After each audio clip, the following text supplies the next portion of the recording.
And good morning. Stacking the box one day late. This is going to be the best stacking the box ever because we've had 24 hours to really delve into what we're doing. Special guest on the show, Annie Agar from Bally Sports, from social media, from everywhere around the internet. And hey, Verderam, congratulations, buddy. You are now super followable on I, Twitter. That's a big move, buddy.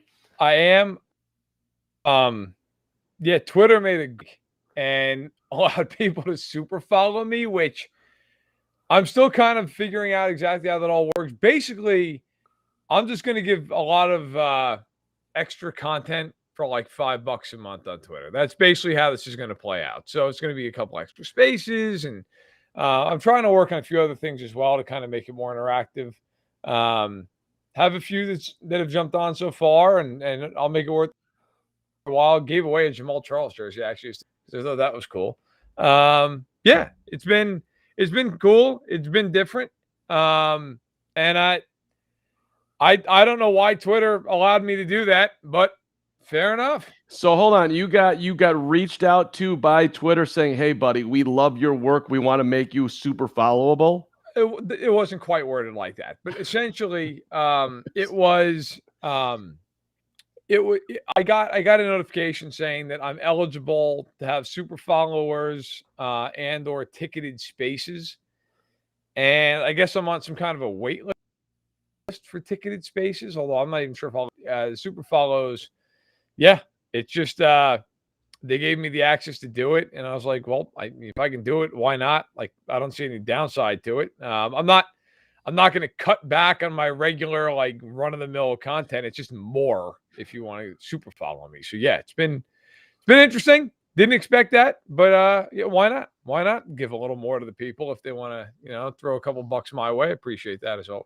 Well, congratulations, buddy. You're doing great work. Your spaces are awesome. You're adorable. And most importantly, of course, is you all need to be here 11 o'clock on Tuesdays, except Wednesdays on the week of 4th of July, right here on Stacking the Box. Gonzo, good to see you. Joshua, welcome in. Devin, same to you, buddy. Everybody who's new, hit that subscribe button. And we appreciate you being a part of the show here. As we grind, we trickle, we slowly move our way towards training camp. A lot on the show today, including Annie, who we're hoping to have at any moment here. But, Verderam, I do, before we get into franchising a bunch of guys and who's going to have a bigger year, Joe Burrow or Justin Herbert, right. I just want to give congratulations.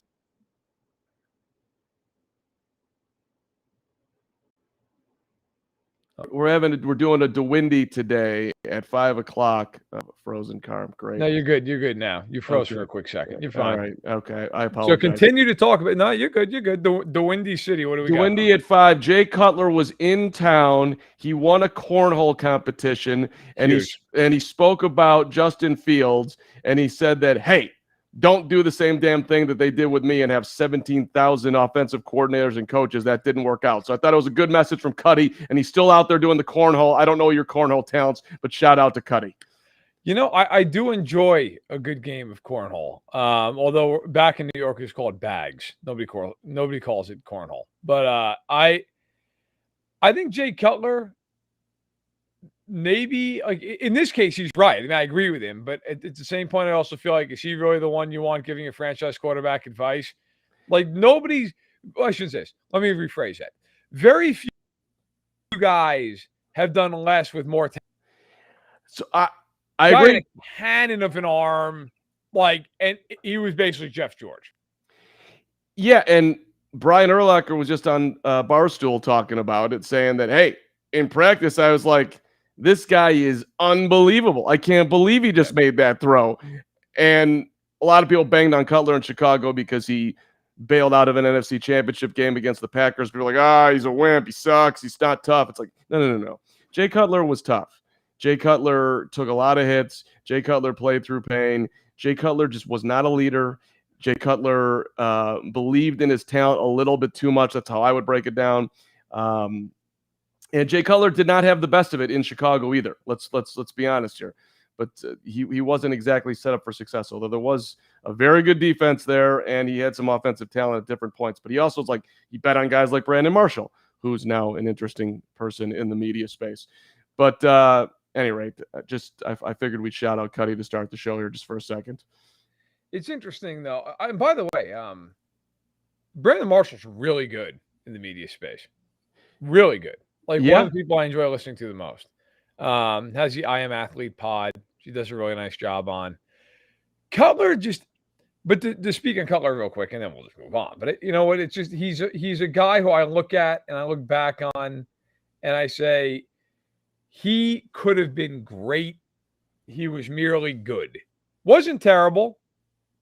This is good. But now we can welcome in our guest we talked about was coming on earlier, and that is the esteemed Annie Agar from Bally Sports. Annie, welcome. What's going on? Hello, guys. How are ya? Good. Can't complain. You're based out of Chicago, correct? I am, yes. I'm back in Michigan actually at the time now, though, because of 4th of July weekend. So are we in the childhood bedroom of Annie Agar right now? Because that's what it feels like. The guys, this is where the magic happened. This is where the video started. So we got roots right here. This is big. I don't know if anybody else has gotten this viewpoint. I think Stack in the Box could really go to the next level here, Verderem. Annie, like we're seeing, like you could just visions of 9-year-old Annie right there. Right. Absolutely. Yep. This is that's what's funny too. People are like, oh, where did you get the idea to start these videos? And where did this all kind of start? And I'm like, well, I moved back home with my family because of COVID. So it basically started in my childhood bedroom. So it's a great origin story, I think. Yeah, I think for a lot of people, and obviously now you work with Bally Sports and you've done so many things on social media, but for people who don't know, I mean, Annie, really, you got your start, just like you said, I mean, doing these, I believe the first one really that took off was a college football video, and then it became NFL and so on and so forth.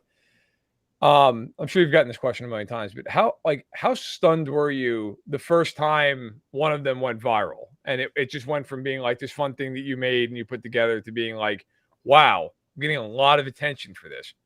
Yeah. Like you said, it was the first one was Big Ten video.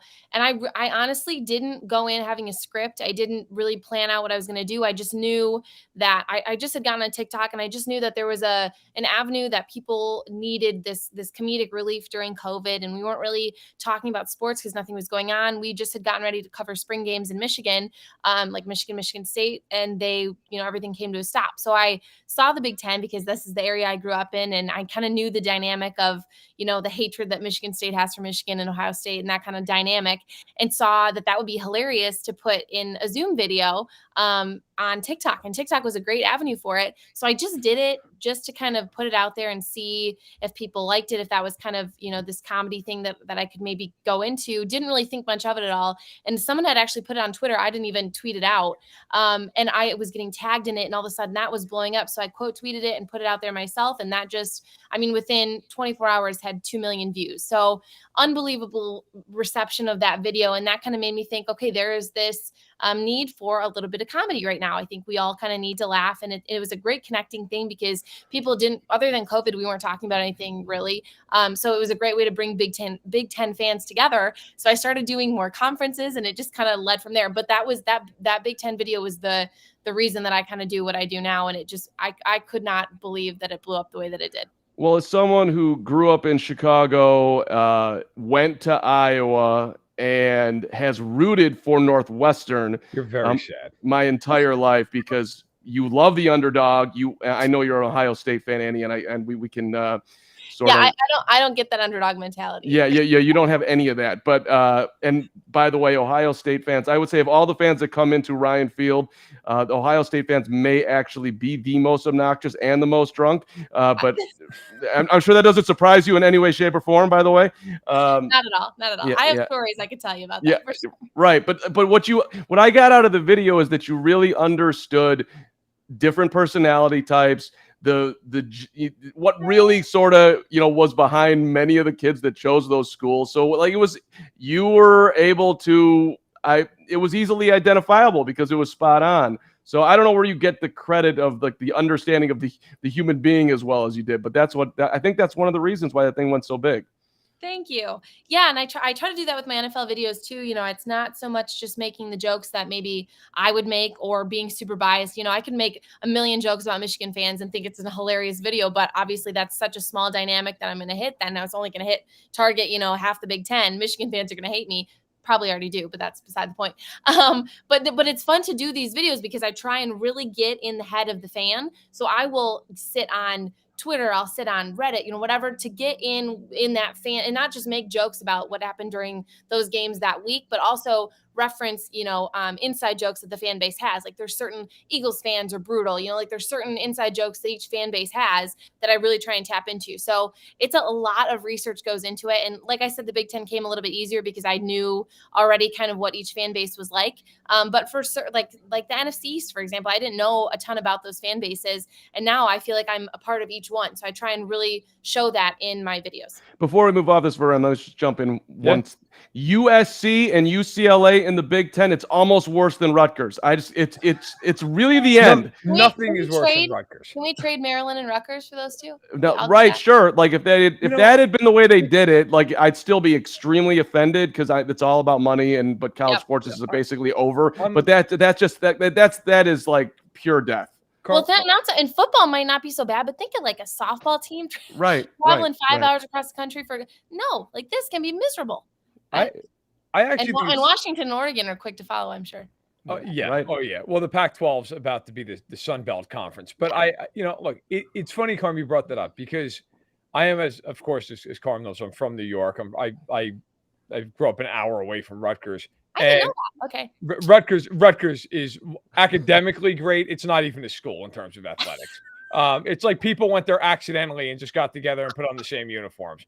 But look, it's going to be so great to watch Rutgers go to USC and just get pounded by 80 points on a yearly basis. But I always think about, like, now looking at the Big Ten, think about it like from a monopoly board standpoint, right? Like you have like Baltic Avenue, which is Rutgers, right? Maryland is maybe somewhere over like Connecticut Avenue.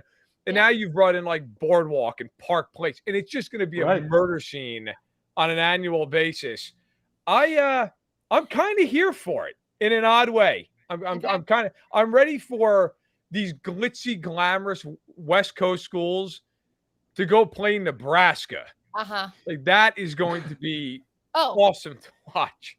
It'll be a reality check, I'm sure. A little bit of when they're in negative 20-degree weather in November, that will not be enjoyable for them, and I don't see their fans traveling very well for those games. That's the bright side. If I was to try to be positive about this, oh sweet, I get to fly out to California and hang out with the Bruins and USC and everything that goes along with that. That's probably exciting for some kids right now. Yeah. What are you talking about? You don't think Iowa's fun to travel to? Hey, easy. Iowa City, underrated. Have you been there, Annie? Have you been to Iowa City? No, I've never been. Okay. I've driven through, and I feel like that's a positive. Iowa's a hole, but that's neither here nor there. So, look, let's go to the NFL. I'm curious your thoughts. I'm like 99% sure you're a Packers fan. Carm is a Bears fan he is in deep pain as per the usual, being a Bears fan. Carm, I was feeling bad about our wide receiver situation, and then I look at the Bears, and I feel so much better. So thank you for that. I really appreciate that one. You don't believe in Darnell Mooney as a true number one? No, I do, but that's literally the only person I believe in on that core. Okay. Darnell Mooney doesn't believe in Darnell Mooney. Okay, let's be real. You got Darnell Mooney, the worst St. Brown out of the family. It's a great system you got there. Listen, Byron Pringle's doing donuts with his kid in the car. We've got this. This is I don't feel bad. I just feel like it's a normal state. And Annie's not a Packer fan. Aren't you a Lions fan? Oh no. You gave that up? No. There's actually a funny story behind that. I'll share my real bad. quickly. My family are all diehard Lions fans, big time Lions fans. And my best friend was from Wisconsin. Her family was born and raised. When I was growing up, she lived across the street from me, and I'd go over to her house on weekends. I was 7 or 8, so I was just kind of getting into football a little bit. And I remember, dead serious, I came back one weekend. I looked at my mom, and I was like, they don't cry on Sundays over there. And she's like, that's because they're Packers fans, because my brother would cry every Sunday. And I'm like, I'm not doing that. I don't like that. So I jumped on that bandwagon. And I wouldn't even call it that because it was the Brett Favre era. And I kind of Aaron Rodgers wasn't really a big part of it yet. So I think I'll say that I'm a diehard because I think I am, because I never really was into the Lions. So that's the story there. I like the Lions. I like to see them do well. I don't hate them like I hate the Bears and Vikings. So sorry about that, but No apologies. Lions it was child abuse. I see that comment. Cheeto freak, you're spot on. I really do feel like there are some fan bases that at this point it's almost more like you're not rooting for a team. It's almost like shared therapy. And the Lions, the Lions, like it's almost worse, I think, in some ways. Like, all right, if you're a Bills fan right now, you're very hopeful because they're favorites and they're great. But like, if you're a Bills fan of I don't know, of a certain age, you're 40 years old, that has got to be torture. Right, like you have come so close. Same Browns fans, same kind of thing. Right. The Browns, who have had all these like horrible losses in their history. Like, if you're a Lions fan, what is the worst loss you've ever had? Some game in week 8? The 0-16 season. 0-16 season. I think that was a bonus for them because they actually broke a record. Because they mattered. Done the impossible. People mattered about what the Lions were doing in December that year for the first time in 50 seasons. Like, the Lions literally have not mattered since the advent of color TV. Like, they have never mattered. Whereas the Browns, the Bills, Minnesota, who've had these brutal losses like over the years. I am a Chiefs fan. I went through years of hell with that team before they got Mahomes. Like games, like playoff games, horrible losses. Yeah. I almost feel like it'd be less painful to just be a Lions fan, or like what the Cardinals were for 70 years. Right. Like it's irrelevant. Like, you don't almost like what it is for me as a Knicks fan. The Knicks suck. Yeah. I'm never in any real pain with that. I think that's the consensus. Is it's just kind of they are hopeful at the start of the season, especially this year. Dan Campbell fired them up a lot, so they're very hopeful. But there's always this underlying doubt where they just think they're just going to have a horrible season. And I can feel it during Thanksgiving. Believe it or not, it is the funniest thing. All my family comes over. We're having a great Thanksgiving. We're ready to eat food. My mom will plan out when we eat with halftime, because she knows at halftime, everybody's done. The game's over. Everybody's angry. They just want to go eat food. So it's hilarious. That's just that is the Detroit vibe. Not to say Detroit fans aren't the best, because they are some of the best fans. I absolutely love them. They're like the hardest working, diehard fans, but they're in pain constantly. 24/7. So for you guys don't, on Thanksgiving, you don't even bother to pray before the meal. You just pray before the game. Absolutely. That's a great point, Matt. There is a lot of praying that happens on Thanksgiving Day. A lot of pain, a lot of kind of coming to terms. You give thanks when the game's over. So what are you looking forward to most this season? Obviously, I know, we've got to know each other a little bit, share an agent. And I know, you were at the Super Bowl last year. I was there covering the game as well. Obviously, you for Bally, myself for FanSided. And we got to see a pretty good game. The Rams held on. Well, I shouldn't say held on. They came back. They won the game. They beat Cincinnati.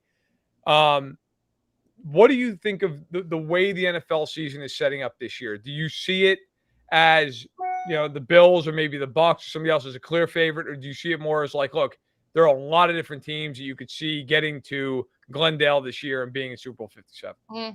I'm really excited for this season. I mean, we saw this offseason, all the trades that happened, all these free agencies. It's been an insane offseason, probably one of the craziest ones we've seen.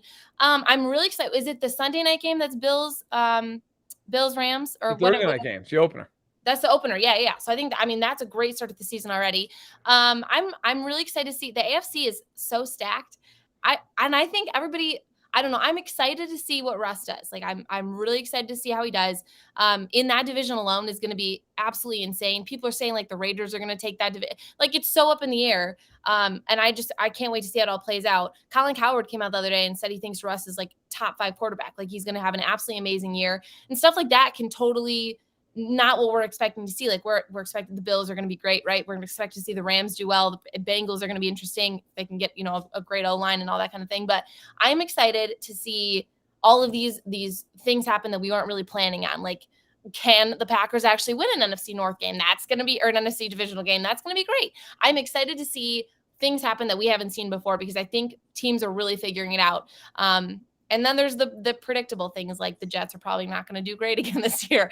Will I draft any Jets players in fantasy? Probably not. Maybe Elijah Moore. That's about it. But stuff like that, I'm really excited to see things play out that haven't happened yet before.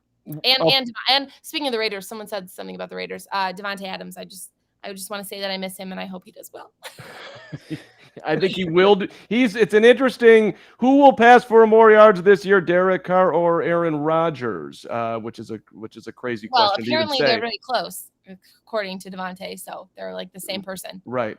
Which is hey, if you're gonna get in the bunker, get in the bunker. Derek Carr's your guy. I got it. Like, because what else is he gonna say? Like, no, he's not even close. Right. I get it. Well, it's a relationship. You're moving on, buddy. This is your new thing. Let me give you 2 questions around a tough topic. One, what do you think the NFL is going to do with Deshaun Watson in the immediate, and what in your mind, what do you think they should do? That's such a tough thing. I mean, I think you have to suspend him. Like, you have to. I think this whole year. That's just in my mind. You can't let it go, because I can see, I've looked on Twitter and what people have said, and I see it both ways. And the majority of the comments are, he's guilty, suspend him. But which could be, fans of other teams that don't want to see him play, because I think he'll have a great year if he does play. But then there's the guys that are like, oh, it's, it's just these women coming forward. Like, there's no, if he's paid him off, whatever, they've settled, all this kind of stuff. I think you have to suspend him that's because that's in the NFL. They're not going to let these things go and then it happens again and they don't suspend the guy. It's just going to be an ongoing thing, making people angry. So I think he gets suspended. Jacoby Brissett's their starting quarterback, because they handled the Baker Mayfield situation so well. But I think that's just how it has to happen. I think he has to get suspended, in my opinion. The Baker Mayfield thing, that's got to be like the dream of all dreams for you, for the content you make. Like, that's got to. I mean, you're going to be able to make content off of that for the next 10 years. It is chef's kiss, because I cannot stand Baker Mayfield. Sure, he's a great guy. I'm sure that has nothing. Also, when I make fun of these guys, I always say, like, there's nothing to do with the guys. Like, I absolutely love the guys, but if you do something wrong, I'm going to make fun of you.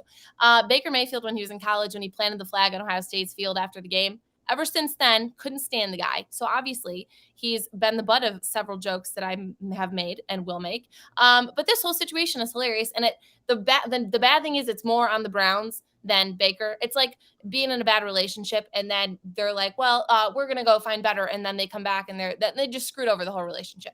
So in my mind, the Browns kind of screwed that up because they're a very poverty franchise, but that's beside the point.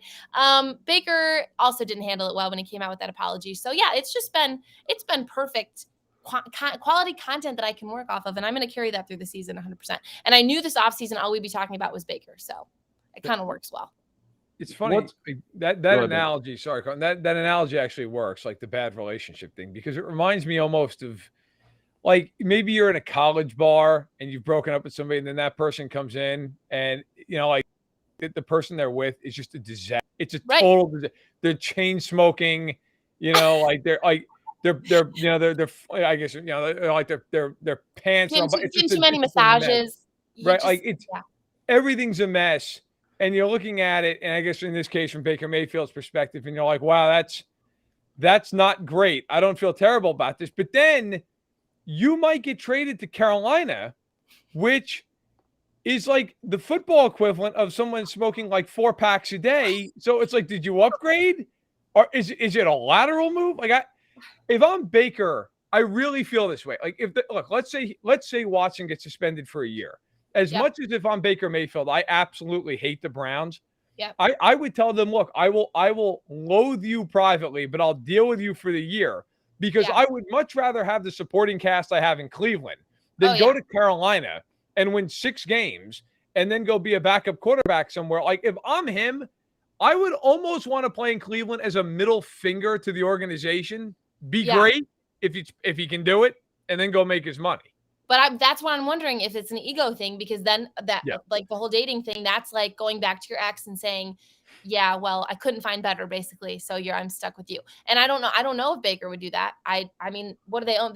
He's still guaranteed 19 mil. Like, just is the craziest situation to me that they burned that bridge so badly. And he came out and said that it would take the Browns would really have to reach out. And I think both of them have such big egos. That's just not going to happen. Question for you guys. Is this an upgrade if Carolina goes with Baker over their lovely little situation right now?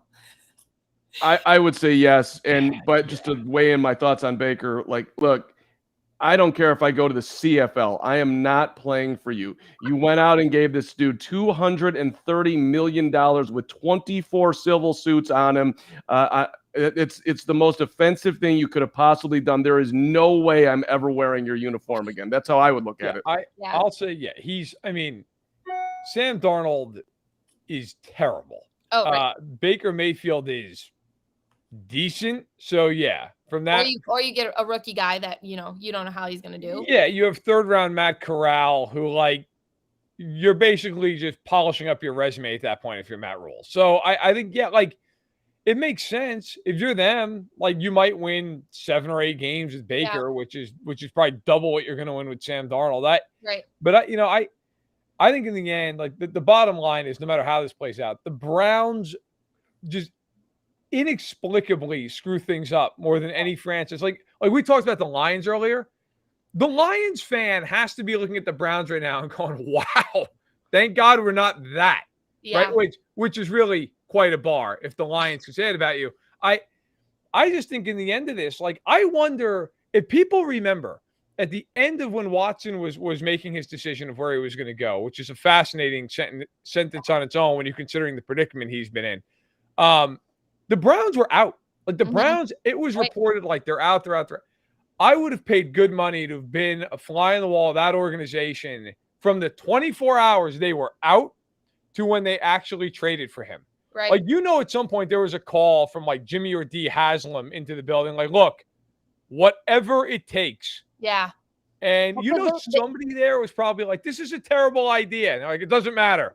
Do it. Well, because they burned that bridge with Baker because he came out with the apology before they did. Not the apology, but the letter. It was great, working with the Browns, whatever. So you knew that they'd done something to burn that bridge. So maybe they told Baker, hey, no matter what, we're going Deshaun. And then they just had to throw money at him because they screwed it up so much that they're like, well, we got to pay him what he wants now, way far over what he probably expected to get, and just completely screwed themselves. I think it is just the saddest and funniest thing, but so on brand for Cleveland. So can we just stay in that division for 1 second and get your thoughts on whether Mitch Trubisky is going to prove that the Bears were actually completely incompetent and that's just going to take off in Pittsburgh? I hope he does. I mean, Kenny Pickett was, it's been third string so far. So all signs are pointing to Trubisky, who I'm not at all betting on, but I find it to be fascinating.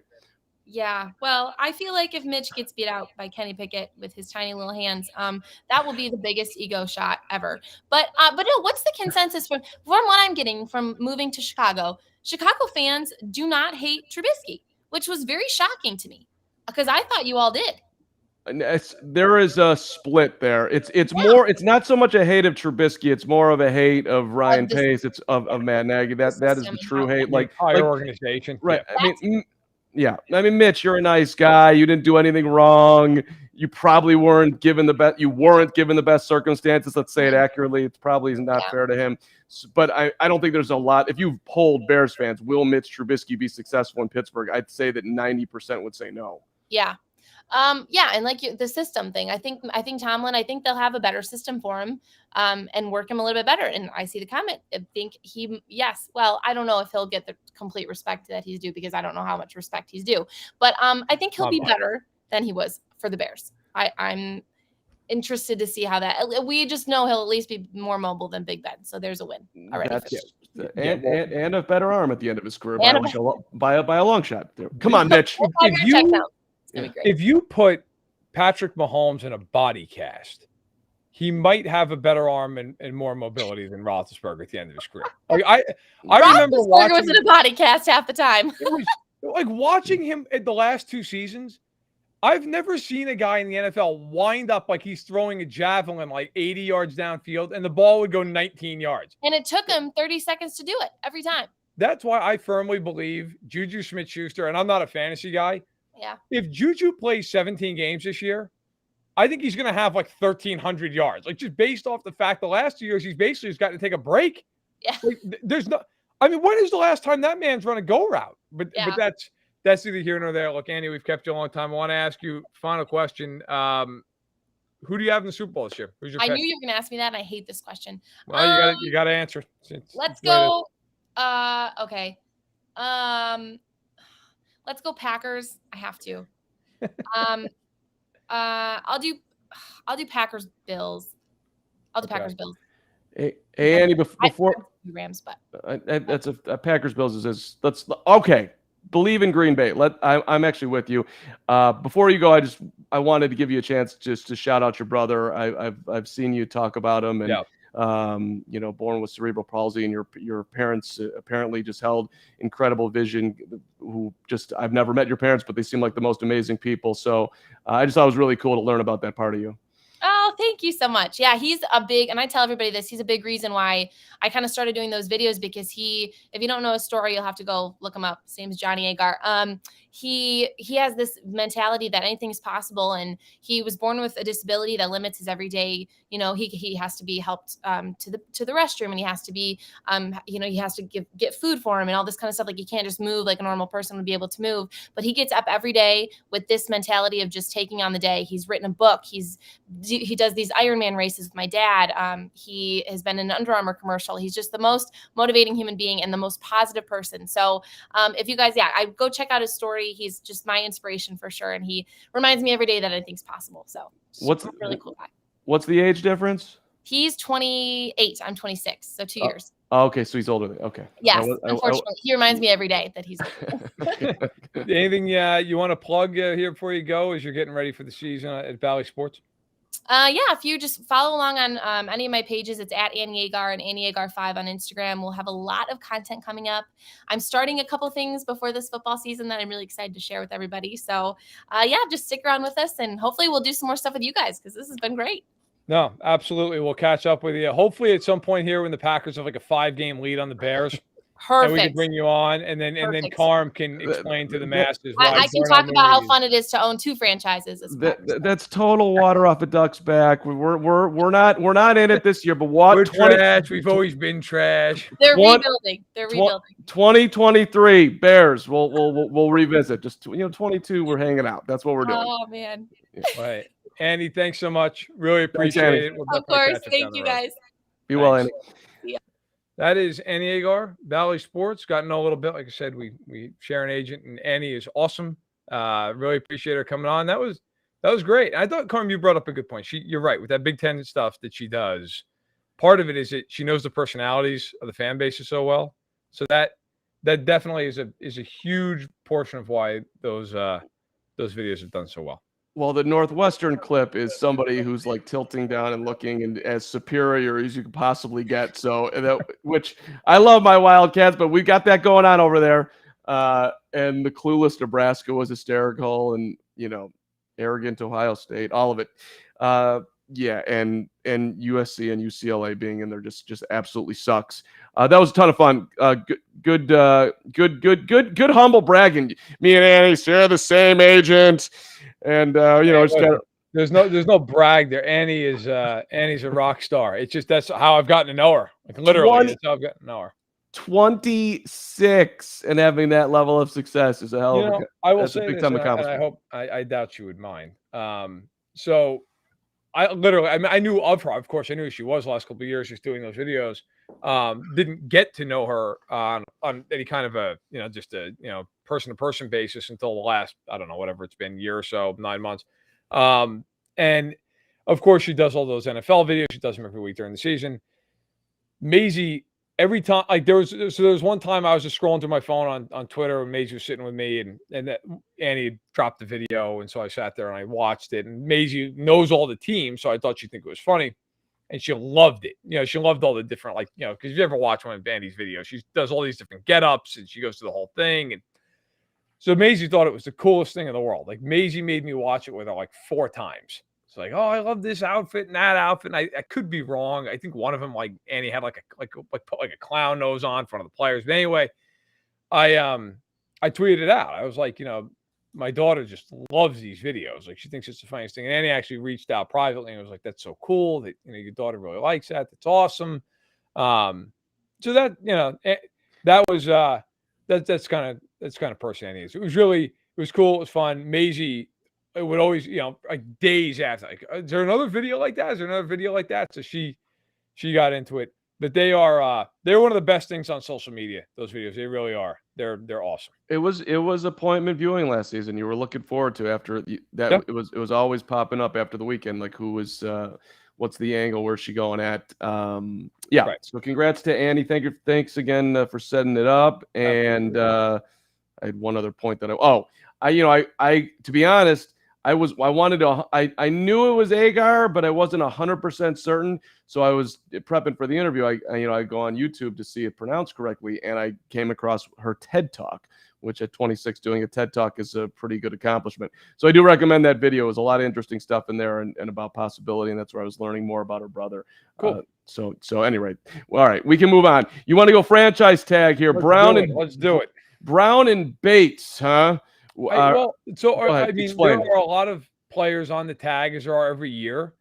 The deadline here is coming up next week. I'm sure we'll touch base on it again next week. There might even be a few guys who come off the tag who get signed. But I think probably the guys, and correct me if there's somebody you're thinking of, Carm, that are probably the two most high profile are Jesse Bates, the safety in Cincinnati, who obviously was a big portion of that defense that led him to the Super Bowl, and Orlando Brown, Chiefs left tackle, who Kansas City made a big deal for last year, traded a first-round pick, obviously got some picks back as well, along with Brown. But I got to tell you, to me, those are the guys, like those are two players who are great, who are young, who are on contending teams. If you're those teams, I think you have to sign those players, especially Brown, considering he protects Mahomes. Yeah, well, okay. I always look at it like, look, a guy who you're going to make a ton of dough on the franchise tag this season. You play football, right? So there is always the chance that there's going to be some catastrophic injury. You do have to massage the relationship. That's a skill that an organization needs to have. And when you have a guy on a tag who's upset, that's a problem. But to me, unless you have elite quarterback who you absolutely know that there's no way you're not going to pay and the market is always going up, then to me you play it out. So I don't think you necessarily need to sign him for him. I think it's awkward, but that's where your communication and your people skills come into play. Go ahead. Here's the problem with that. If you don't pay him now, let's say those guys go out and have Pro Bowl years this season. Right. It's obviously very possible. Orlando Brown's been a Pro Bowl each of the last 3 years. Yep. You don't pay him, he's going to free agency. Yep. You want to be in that spot where it takes one team that has a ton of cap space to outbid you? You have leverage right now if you're the Chiefs, if you're the Bengals. I get it. But I mean, I'm not taking that risk. I'm personally, no way. Orlando Brown is 34 years old. He is not. He is 26 years old. Okay. Welcome to Earth. Okay. Wrong. My fault. Terrible quick search for his age on the fly here because I wasn't 26. Sure. Okay. He's on a rookie deal. Okay. He's a 3-time Pro Bowler. Yeah, no, I got it. I wasn't sure if he was 26, 29, or 32, and that popped up 34. So okay, so at 26 years old, you're right. Listen, why do you think they haven't signed him then, Verderame? What? Well, I know when they traded for him last year, I reached out to a few sources around that situation. I was told essentially, play out the year, make sure it's a good fit, make sure everything goes well, go from there. So to this point, it has essentially gone to plan. He played out the year. Both sides, Chiefs and Browns camp, understood that. And I should say Browns camp being Brown because he didn't have an agent. That was understood. Played the season. Was a little bit shaky early. Was excellent as the year went on. Deserved the Pro Bowl berth. Got the Pro Bowl berth. He is, I would argue, and I've argued this on many radio spots the last couple of weeks, I believe he is the most important player on that team that's not Patrick Mahomes. He protects him. He protects his blind side. I mean, look, you want to argue Kelsey or Chris Jones, fine. But he is as important as anybody on that team not named Patrick Mahomes. And to me, you pay that guy. Like, you pay that guy, man. You just traded Tyreek Hill for 5 picks and essentially $75 million in cap space. You use it on a guy who's in his mid-20s who is a Pro Bowler on a perennial basis. It would be impossible for me to argue against what you're saying because, I mean, you can. Because I'm right. Right, you are on this one, buddy. Listen, we can pick a bunch of examples, but I'll just do the anecdotal Chicago Bears angle. Last year in August, they had to go out and get Jason Peters at 39 to play left tackle. And what are they doing right now? They're flipping around guys hoping to find someone, and they got a 5th round tackle in Braxton Jones who's sitting there. So do you want to be in that spot? No, you don't. And even if you don't have Patrick Mahomes at quarterback, I get it. So I don't know, but it's the same thing for. I guess the Bengals are in less of a dire. I mean, we're talking about a safety versus an left tackle. I would agree with that. Yes. So I hear you, man. I don't know. You're dialed in over there. What are you hearing from Chief? Nothing. Absolute radio silence. Which, by the way, I would surmise everybody's hearing radio silence because you've seen no reports on this whatsoever. Part of that is because Brown has an agent who's never negotiated an NFL deal before.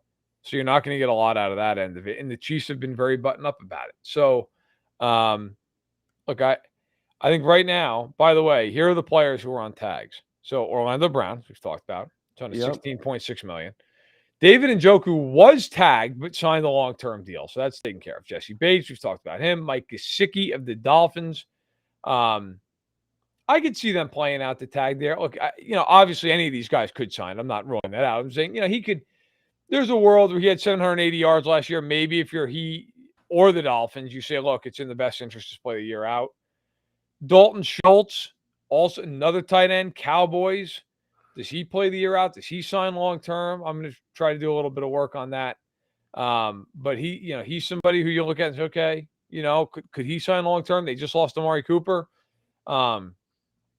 So those are the guys to watch. Of course, Devontae Adams was tagged. He has now moved on and signed. Godwin, same deal. He was tagged. And I believe Godwin was signed. So there's not a ton of guys to watch. I mean, it's the tight ends in Dallas and Miami with Gesicki and Schultz. It's Bates and it's Brown. So, some years there's 8 to 10 guys. This year there's not. There's just a quartet. Of all those guys, I do think Brown is easily the most imperative. Easily. And what's your understanding of his personality type? Do you think it will impact him? I don't think his personality type's any issue. Okay. No. He's so that could be that could by be all another. Accounts, I've never heard a bad word about his personality. So right. Well, I'm not saying in a way that's why they haven't signed him. I'm saying in a way that's maybe like a positive almost, that he can handle playing on the franchise tag is how I'm saying it. I think he could, but I think any player feels that that's disrespectful, right? So especially if you're him and you're a 3-time Pro Bowler. It's one thing if you're a guy, like I kind of just mentioned, right? Like Schultz or Gesicki. I don't know that you're that upset you're on the tag. It's a big number. And if you go out and have a really good year, you're just going to make more money. Yeah. So, Brown, I think, has earned that money. Bates has earned that money. Gesicki and Schultz are very good players. But I think you can make the argument, look, you'd like to see him have another really good year, so on and so forth. I think those guys, it's a little bit different than for Bates and for Brown. And for Bates, I find him interesting from this standpoint. Well, 2, actually. The Bengals just made the Super Bowl. The whole talking point around the Bengals is always their offense, but their defense is better than their offense in the playoffs. It's not arguable. They were better. Secondly, the Bengals, rightfully so, have forever had a stigma that they're cheap.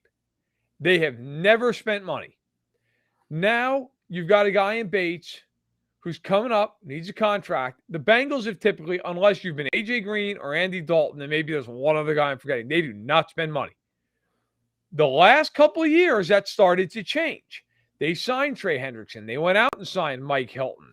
Okay, they went out and signed DJ Reader. They've spent real money. Now, they have not been money bags, but they, compared to what they've been, has spent real money. Well, they continue to do it for one of their own, who Joe Burrow, by the way, has publicly spoken about the fact that he thinks Bates is a big part of that team. I think they'll get it done. I think if for no other reason, A, he's a damn good player, but B, it shows a change in Cincinnati that they are willing to spend money that they were not willing to previously. So it's just there's no excuse nowadays to not spend money with the NFL salary cap and what teams are making, and you just how do you manage your cap, right? Correct. So I'm just thinking back of teams that win historically cheap, but the way the NFL changed, like it's almost hard to have that tag on you anymore. But it's true what you're saying about Cincinnati. That's where they've always been. All right, let's move to some quarterbacks here. Bigger year, Joe Burrow, Justin Herbert. That's a tough one, man. Why it's on that car. Super Tackle tough the one. big issues. Yeah, I understand. You're going big here. Yeah. I don't know.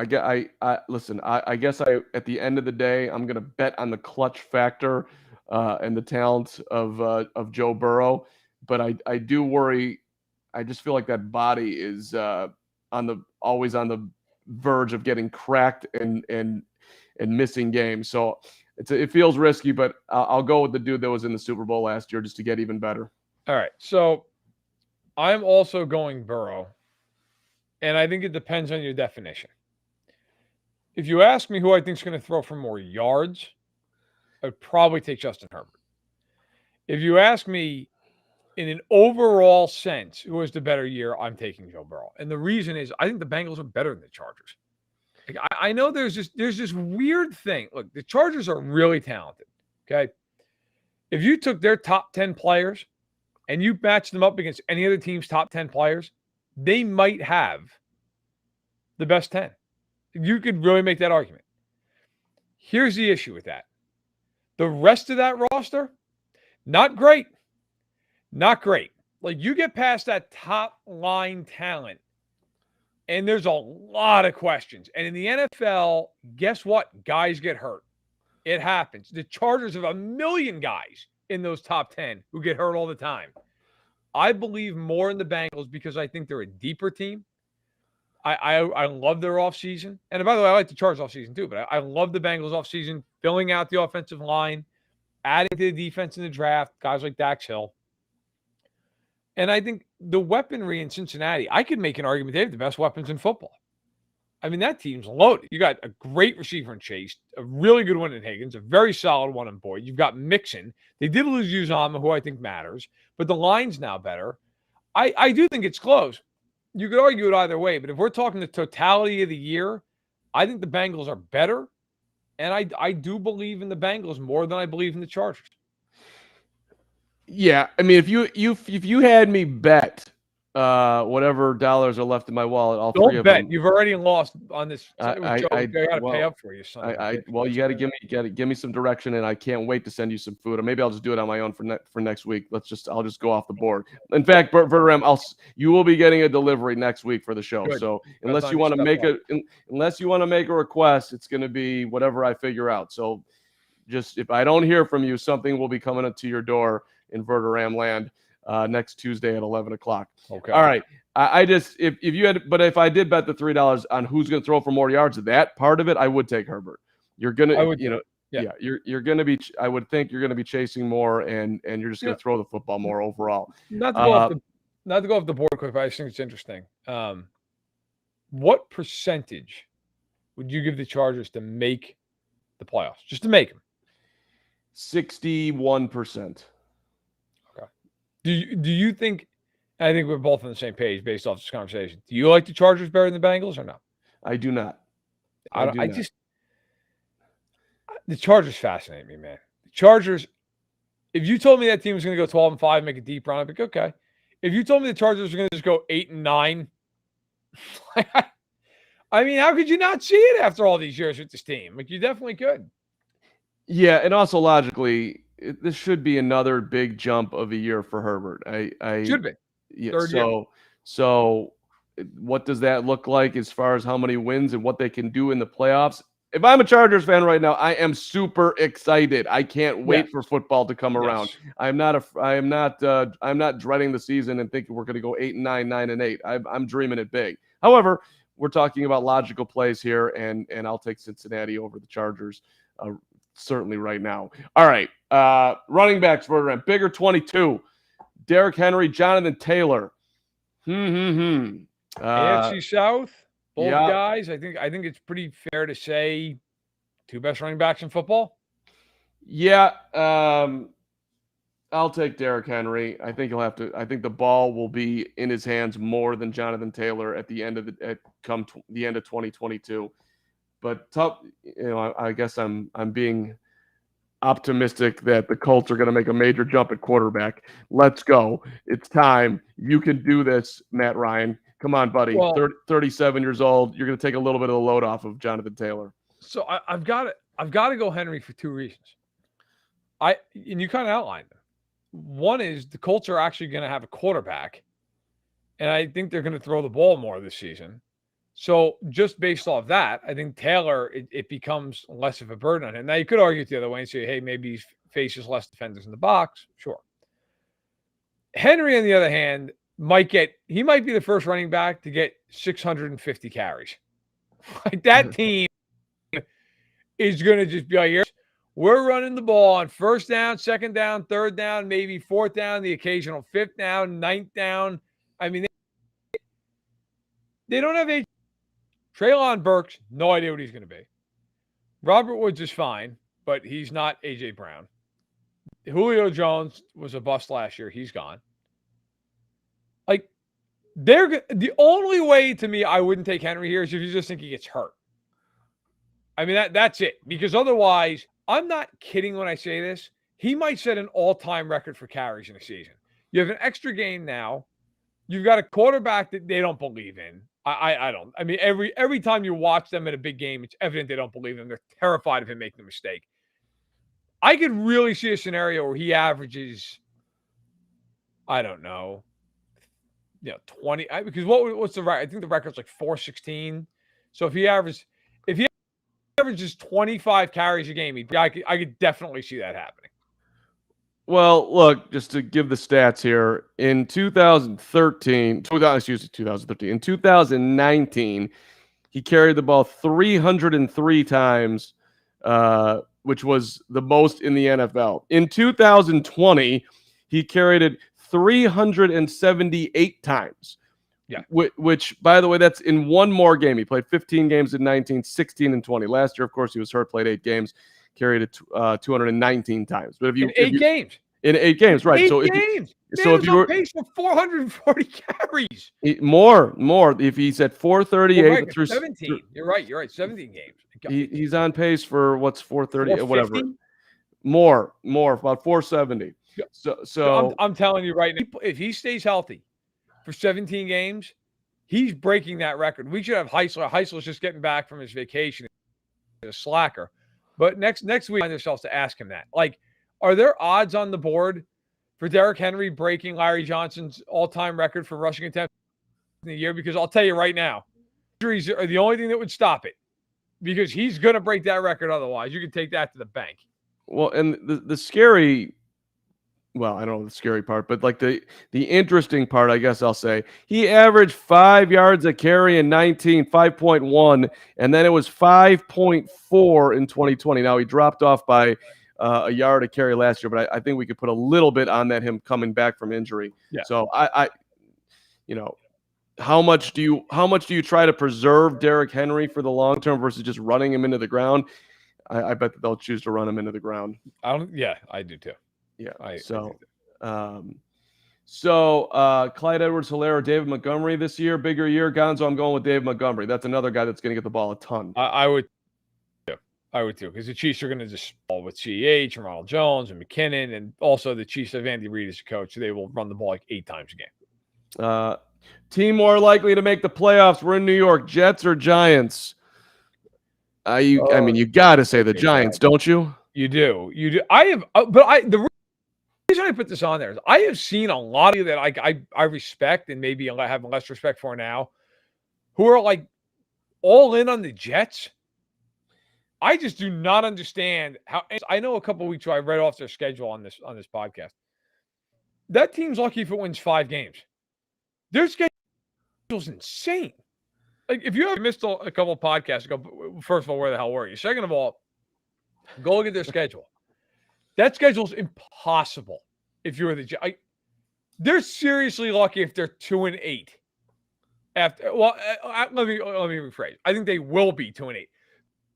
they're lucky if they're better than 2-8. Maybe they catch a break with the Browns, Deshaun Watson, and Cheeto Freak's right. Better question would have been which team deserves to be in the league, Jets or Giants. Yeah, they should just contract them both. But yes, the Giants to me are the answer.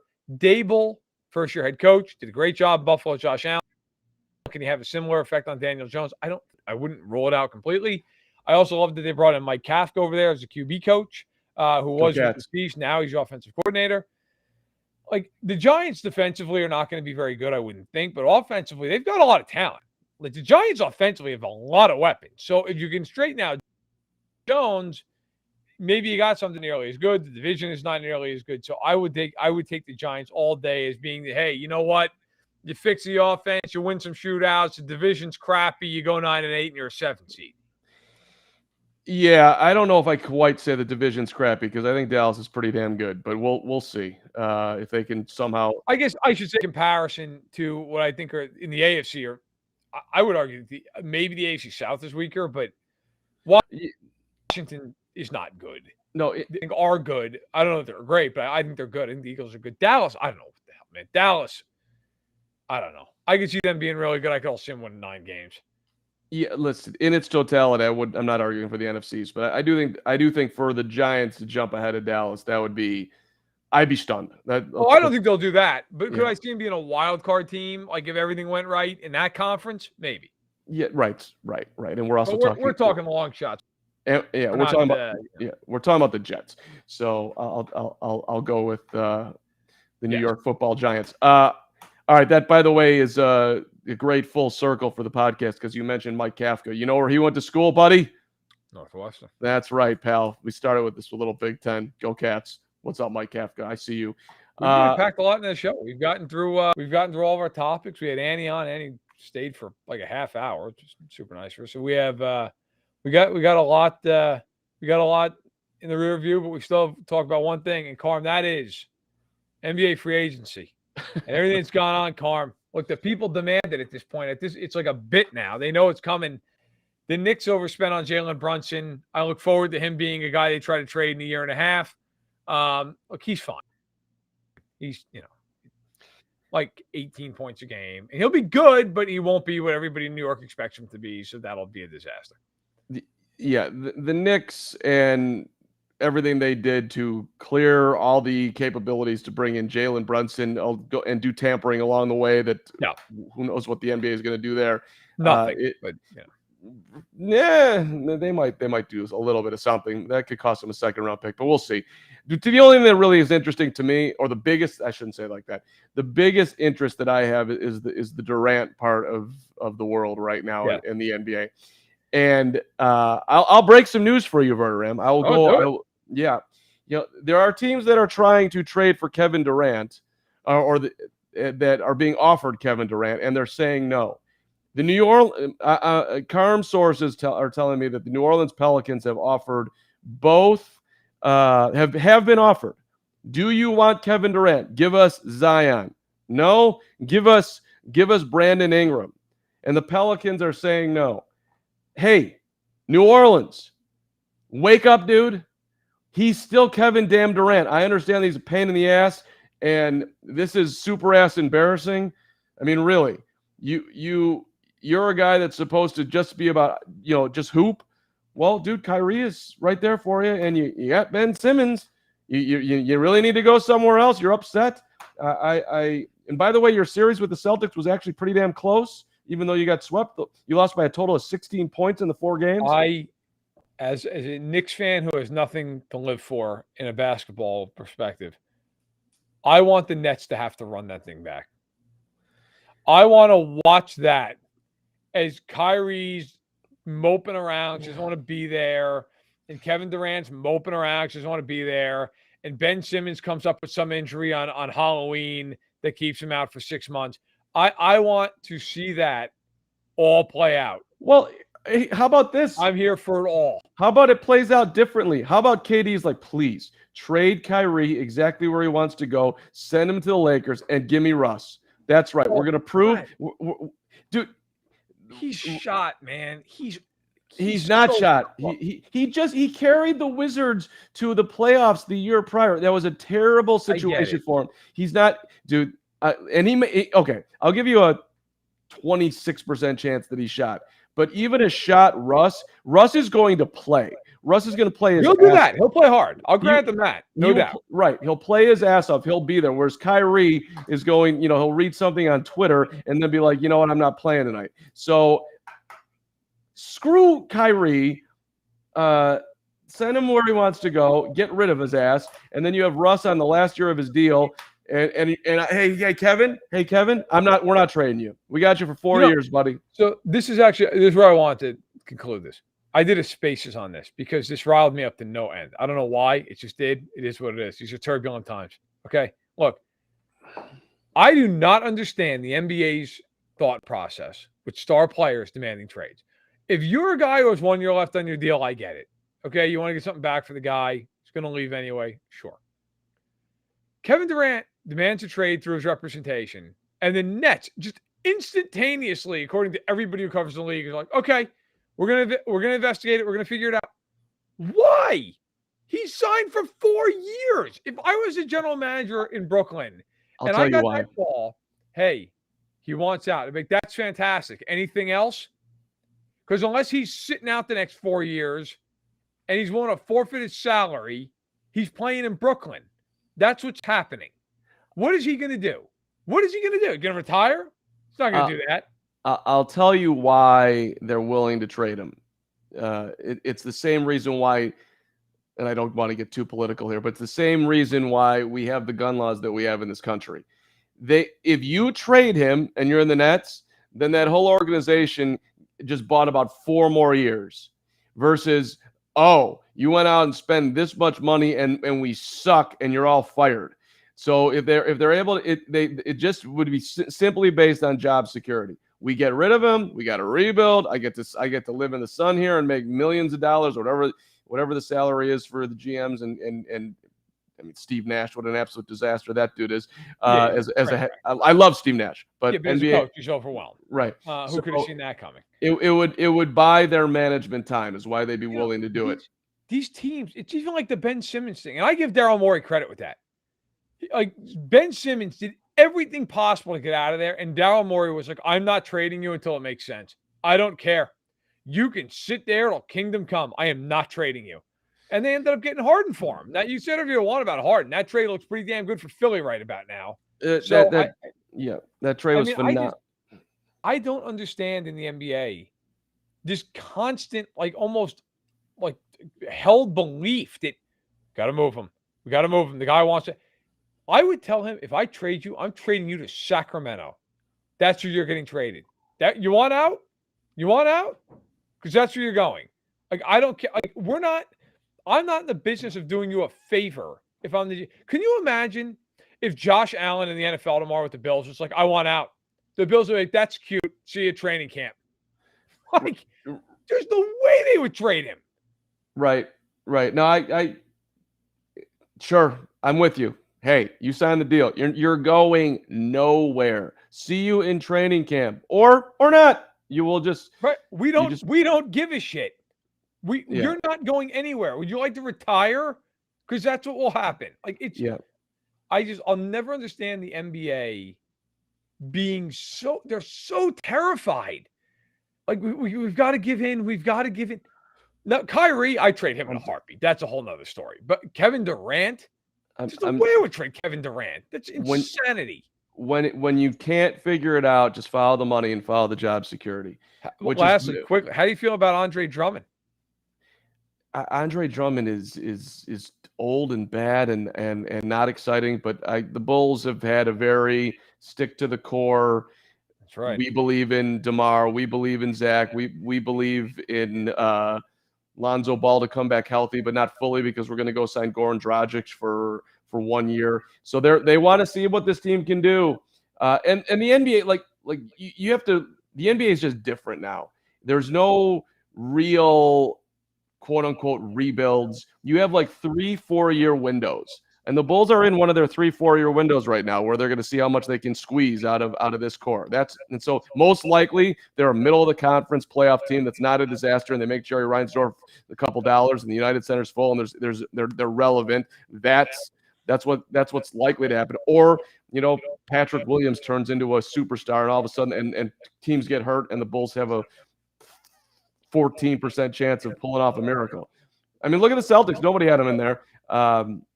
And by the way, on that note, I just want to shout out Jaylen Brown had a much better playoff than Jason Tatum. That guy was not even close. And in the finals, it wasn't even close. The guy was straight incredible. And Verderep, people are commenting, Cheeto Freak, love you, buddy. And Jay Ward and Gonzo for your spaces on July the 4th. I just to put in my 2 cents. First, I love that you speak on that stuff. And it's always. It's a very split group as to whether or not they appreciate my commentary. It's amazing. There's a split group out there that when we talk about actually trying to make the world a safer place, that it's a split group. But it's a split group. This is the insane world that we're living in. I grew up in Highland Park, Illinois. I'm in that downtown area. I at least twice a month taking my dad to Walker Brothers Pancake House, which is across the street from there, which of course I wouldn't have been doing on July 4th. And that's got nothing to do with anything. It's just, if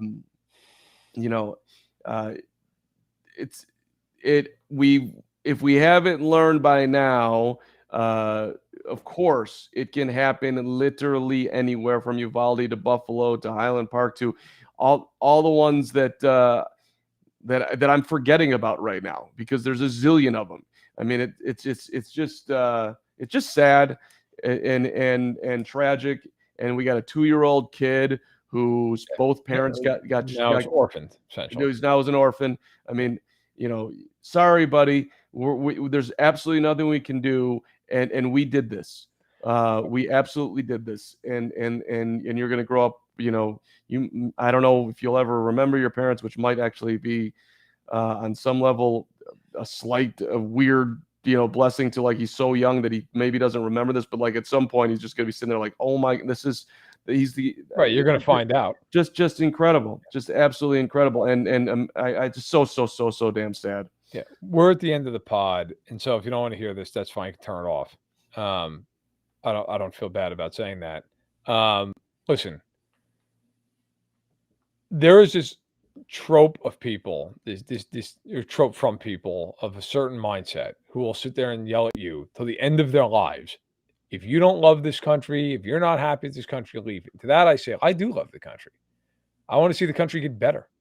I believe, as an American, our ideals are the best in the world, but we don't live up to our ideals. We do not reach our potential. And this idea of like that you can't ever change anything because then you're un-American. That's like saying if you have a foundational crack under your house and somebody came over and said, hey, look, if you don't fix the crack, your fucking house is going to fall over. If you do fix the crack, things will be good again. And I said, nope, I'm good. I'm not fixing that crack. I'm not changing the house. I mean, at some point, how much of a moron do you have to be to not just understand, like, no. There's clearly a problem here. And let's call it what it is. Look, I say this all the time, so I don't feel bad saying it now. Most politicians, not saying every single one of them, they're bought off. It is what it is. And by the way, for the record, on both sides. But in this case, in this issue, the Republican Party is bought off by the NRA. And until that changes, nothing's going to change. There's not a soul in the world who honestly thinks, who has 8 brain cells to put together, that this isn't a problem with gun violence. These people who come out with, well, it's a crime problem. It's a problem about security with doors. Everybody who says that knows they're full of shit. Every single one of them. Well, hold on. They can't address the real problem, because if they do, they'll lose campaign money and they'll lose their 48 vocal voters in their district who are going to scream and yell, and they don't want to hear it. And that's the bottom line. And that's why that 2-year-old now is an orphan. And these same mopes and these jerks who scream and yell about their gun rights, by the way, who most people, 99% who are responsible gun owners, I don't have a problem if you own a gun. You know what? You guys should be the ones who are screaming and yelling for more regulations, for better gun control, because the day's going to come in this country where nobody's going to be able to get guns. If you're a responsible gun owner, you're the one with the most to lose in this.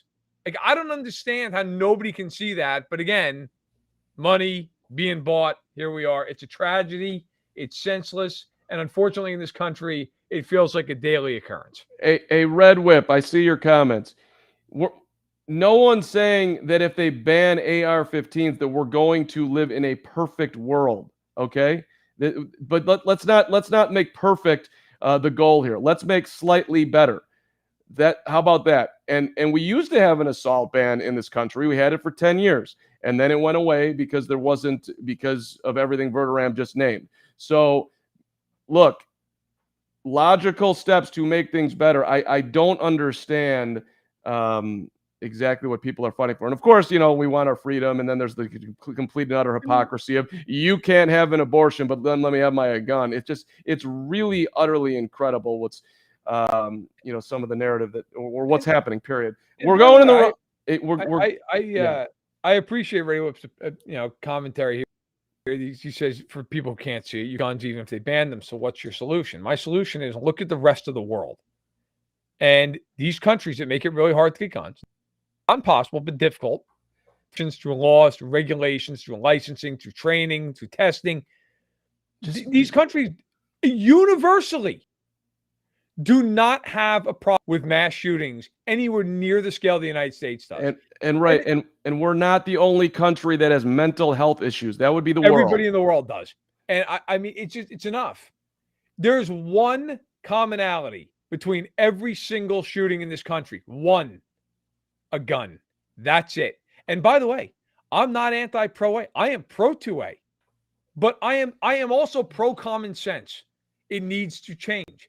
I have no problem with somebody having a gun. I have no problem with somebody having a right to defend themselves and arm themselves. I do have a problem with somebody having a weapon of war. That is nuts. And if you need that in your day-to-day life, I suggest you get fewer enemies. That is bonkers. That is not normal.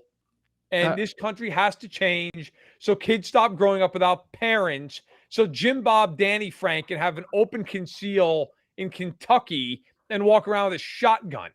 That's nuts. Well, there's no basis of logic in that.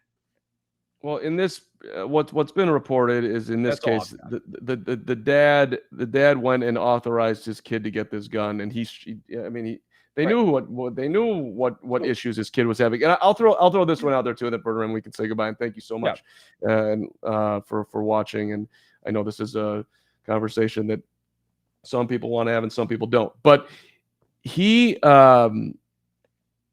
Highland Park is, it's very privileged, right? I mean, Michael Jordan lives in Highland Park, but let me explain. Highland Park it has different pockets in it. It's not all super rich. So I always did wonder, like, how a kid who has less and I don't know their financial situations, and this doesn't always come down to money, clearly, but a kid like who has less and is coming to school and he sees all these wealthy kids with nice clothes and nice cars and the popular group is maybe shunning him, and I've always wondered, like, that cannot be easy in HB, because and bullying happens at any school anywhere.